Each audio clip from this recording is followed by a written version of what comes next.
Hello and welcome to my introduction on how to use Twitter for professional learning. While parts of this video will be geared toward school librarians, I'm hoping anyone in education looking to figure out Twitter will find this information useful. My name is Jason Hanrahan and I'm a library media specialist in District 62. So before we dive in, let's talk a bit about why so many teachers and administrators are connecting in this space. This is a quote from Tom Whitby, the man primarily responsible for beginning my journey on Twitter 6 years ago. He speaks about why it's so important to become a connected educator. You can read his blog, My Island View, at tomwhitby.com. But for now, take a moment before we move on and reflect on these words. So, why Twitter? Well, it's all about personalized learning. You decide what you want to learn, when you want to learn it, and from whom. For me, this is often happening on the couch in my pajamas with an iPad. Much of the PD teachers have become used to is one size fits all, which is why its success is kind of hit or miss. And this is exactly the opposite of what Twitter offers. I'm constantly coming across fresh ideas from educators around the world, interesting new resources and book buzz, and generally feeling inspired and motivated when I'm learning on Twitter. It's also a great way to connect with experts and authors, which can lead to some incredible learning experiences for both you and your students. And finally, we teach in a time where things are changing more quickly than ever before. Technology is driving much of this change, and it can be hard to keep up. There are really smart people having really important conversations on Twitter every day, oftentimes far in advance of when your own district might choose to engage in these topics, if they ever do. Generally speaking, connected educators are well informed and well ahead of the curve. So let's take a look at the anatomy of a tweet. It can be confusing for beginners. So 1, 2, and 3 represent the tweeter's name, avatar, and handle, or username. Number 4 is important because it indicates that this is a modified tweet. The original tweet came from another user, which you can see at number 5 as I give credit to WillRich45. 6 is the text of the tweet, followed by a shortened link. Given the character limits, it's important to utilize URL shorteners, which honestly Twitter does for you. 8 is a hashtag that I added to share with my district.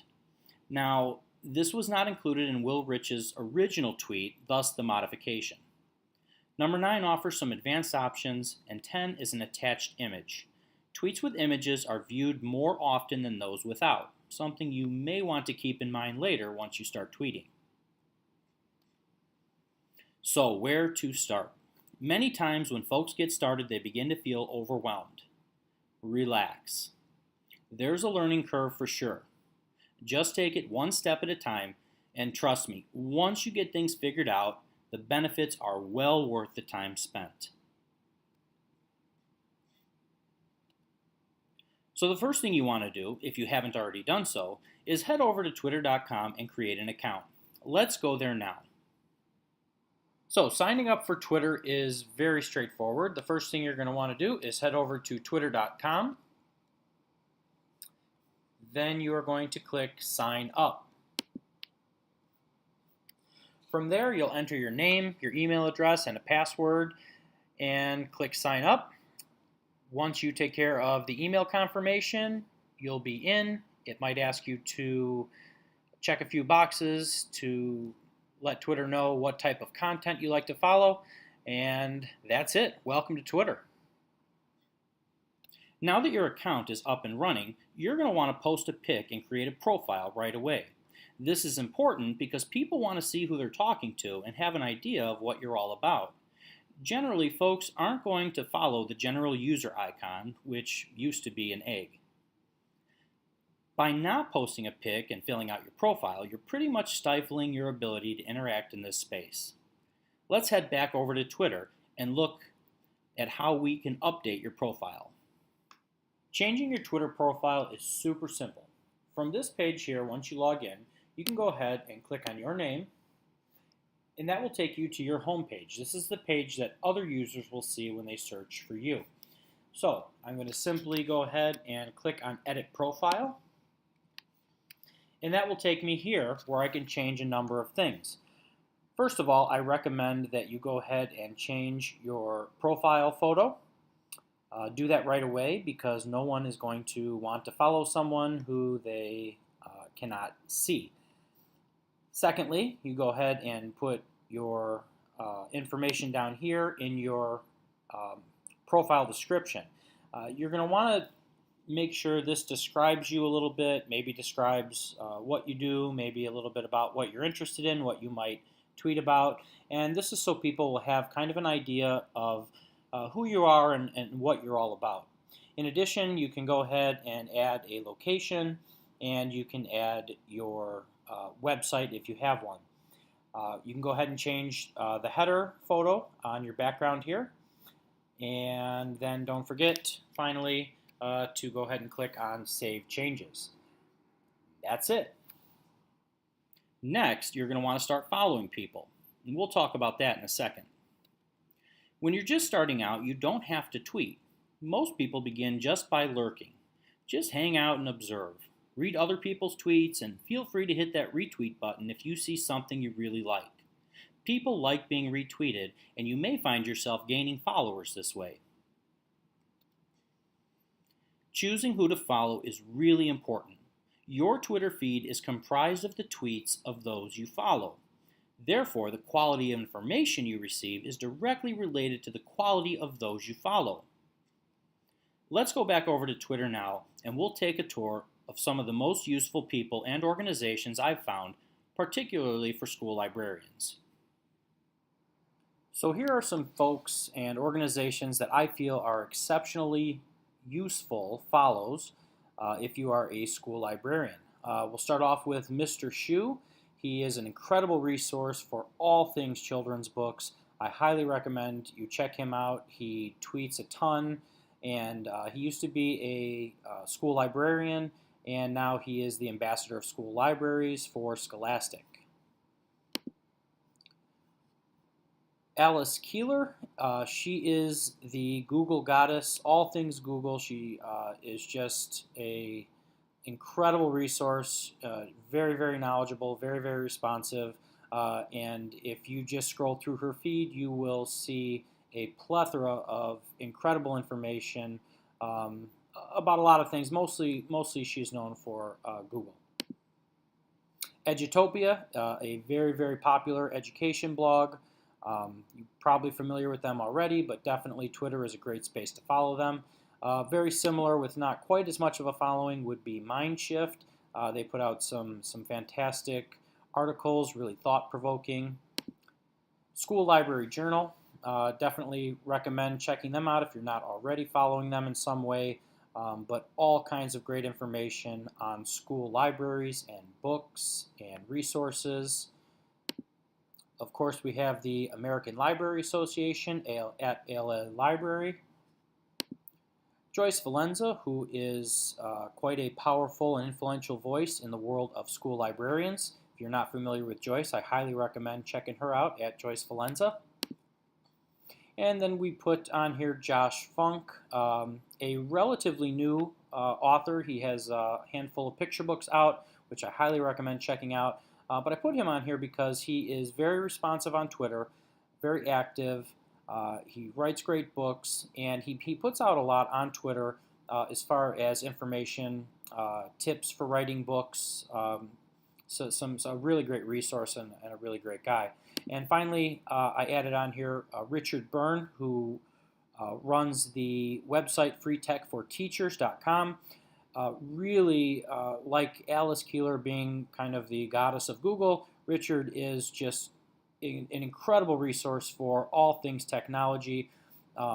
He just puts out a ton of really, really great stuff, and I highly recommend you checking him out at RM Byrne. So, what the heck is a hashtag and why is it useful? Well, basically, a hashtag is a way of tagging and organizing a tweet by content. It allows you to search for content by category. Adding a hashtag to your tweet makes it more visible, as anyone viewing that hashtag will be able to see it. You can create a hashtag by simply placing the pound sign in front of a word or phrase, but please try not to overdo this.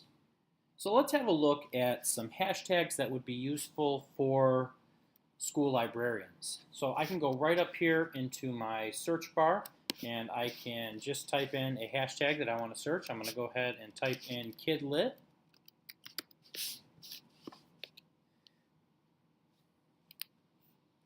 And that's going to take me to this hashtag. Now there are a number of ways you can view this. You can view the top tweeters and tweets to that hashtag. Here you can view the most recent tweets, people who tweet to this hashtag, photos, videos, news, and broadcasts. I'm going to kind of keep this simple, and we'll look at the latest tweets to this hashtag.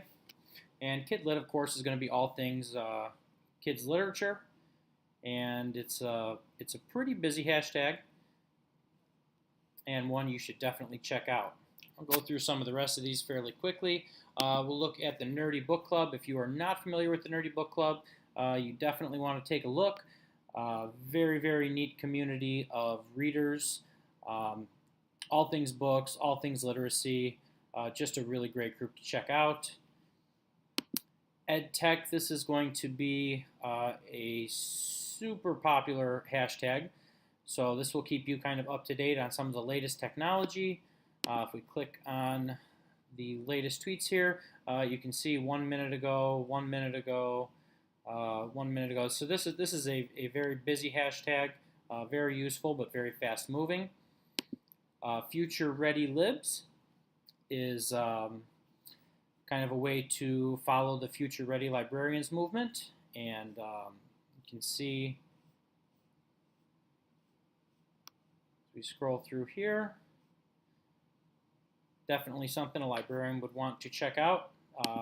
Another popular hashtag for teacher librarians is TLChat, Teacher Librarian Chat.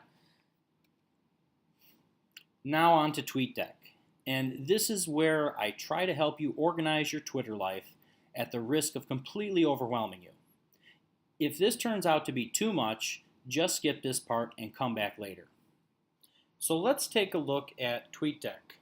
First thing you're going to want to do is head over to tweetdeck.twitter.com, and then you're going to go ahead and log in with your Twitter account. So I'll go ahead and do that right now, and we can see what it looks like once we're inside. So as you can see here, we have multiple columns set up. So this allows me to kind of monitor different parts of Twitter all at once. So let's take a look here on the left sidebar. As you can see, I can compose a new tweet. I can add an image or video. I can schedule when that tweet goes off. I can send a direct message from here.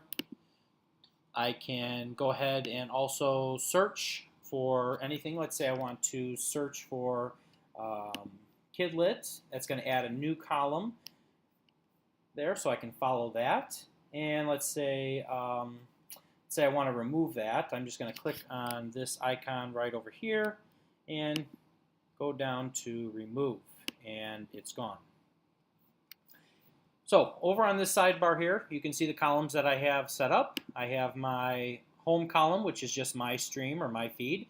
I have a column set up for notifications, so I can see when somebody mentions me in a tweet or sends me a direct message, anything like that. I have a column set up here for Teacher Librarian Chat. This weekend I was following EdCamp Chicago, so I was able to kind of do some learning from the convenience of my own home. Let's say, you know what, that is over now, so I'm going to go ahead and I am going to unfollow this. So I'm going to kind of remove this column from my page, and it's gone. So as you can see here, this really allows you to follow many things all at the same time. Once you get into like Twitter chats, which is not something I'll be going over in this video, but this is really, really useful, and it really allows you to keep up. So have a look at TweetDeck when you're ready. Finally, I'll leave you with a few pro tips that will hopefully help you on your journey. First, Twitter is all about who you follow, not who follows you. Don't get caught up worrying about how many followers you have or don't have, and please don't play games with the follow button. I had a very prominent author and speaker follow me and then proceed to unfollow me after I followed him. He did this 4 times before I finally realized I could just block him. Don't be that guy. Second, don't try to keep up with your entire stream. You are not going to catch every single tweet, and if you do, you won't be able to do that for long.